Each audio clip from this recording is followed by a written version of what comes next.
Cancer کا stage نہیں پتہ چل سکتا، اور جب تک کینسر کا اسٹیج پتہ نہیں چلے گا کہ کس اسٹیج کا کینسر ہے، اس وقت تک دوائیں اور طریقہ علاج معالج ترتیب نہیں دے سکتا، وہ آپ کی کوئی مدد نہیں کر سکے گا. تو بائپسی اس پروسیس کا ایک اہم جزو ہے، اس کو کیے بغیر آپ آگے نہیں چل سکتے. اسٹیج 1 کا کینسر جو ہے وہ زیادہ سے زیادہ 6 مہینے کے اندر ٹریٹ ہو جاتا ہے، میکسیمم 6 مہینے لیتا ہے. اور اسٹیج 2 اور اسٹیج 3 میں دورانیہ تھوڑا بڑھ جاتا ہے. اس کے علاج کے دوران 3 چیزیں ہیں. پہلی ہے سرجری.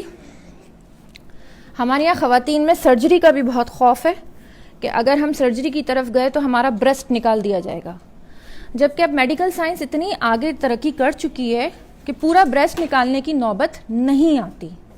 بریسٹ میں کس طریقے کا، کس لیول کا کینسر ہے، اسی حساب سے سرجن ڈیسائیڈ کرتا ہے، کیونکہ سرجن خود بھی نہیں چاہتا کہ خاتون کی جو ایک اس کے جسم کی ساخت کو کوئی ایسا نقصان پہنچے کہ جس سے وہ بعد میں اپنی life style maintain, quality life style maintain نہ کر سکے. تو وہ خود بھی نہیں چاہتے، ان کی انٹینشن بھی ایسی نہیں ہوتی کہ وہ زبردستی اس چیز کو ریموو کر دیں، انٹل اینڈ انلیس کہ کینسر اتنا ایگریسو ہو، اتنا آگے بڑھنے والا ہو کہ ان کے پاس کوئی اور آپشن نہ رہے. یہ بالکل آخری آپشن ہوتا ہے کسی سرجن کے پاس، خاص طور سے بریسٹ کینسر سرجن کے پاس، کہ پورا بریسٹ نکال دیا جائے. کوشش یہی کی جاتی ہے کہ وہ حصہ اور اس کے اطراف کے کچھ ٹیشوز نکال دیے جائیں. اگر بریسٹ کینسر بغل تک اور بغل کے غدود تک پہنچ گیا ہے تو بھی سرجن کی کوشش یہ ہوتی ہے کہ وہ غدود کو الگ سے نکال دے، پورے بریسٹ کو ریموو نہ کرے. اور اگر کنڈیشن ایسی ہے کہ بریسٹ پورا کا پورا انوالو ہو رہا ہے اور بریسٹ کو نکالے بغیر چارہ نہیں ہے، تو پھر نکالا بھی جاتا ہے، اور پھر اس کے بعد اس طرح کی بریزرز اور کاٹن وغیرہ اسٹائل کر کے بعد میں اس کو مینٹین کیا جاتا ہے. ٹھیک ہے، تو پہلی چیز تو یہ ہے کہ سرجری میں بریسٹ کے نکلنے کا خوف اگر نہ ہو تو جان کے اوپر بن سکتی ہے. تو بہتر یہی ہوتا ہے کہ اگر ہمارے کسی آرگن میں کوئی بیماری ہو گئی ہے اور اس کا علاج صرف سرجری ہی ہے، تو پھر اس آرگن کو اللہ کی راہ میں سمجھ کے دے دیجئے کہ اللہ نے دیا تھا، اللہ نے بیماری دی، اب آپ اللہ کے ہی حوالے کر دیجئے کہ آپ کی جان سے بڑھ کر نہیں ہے. دوسری چیز ہے اس کے دوران، اس کے علاج کے دوران، وہ ہے کیمو تھراپی.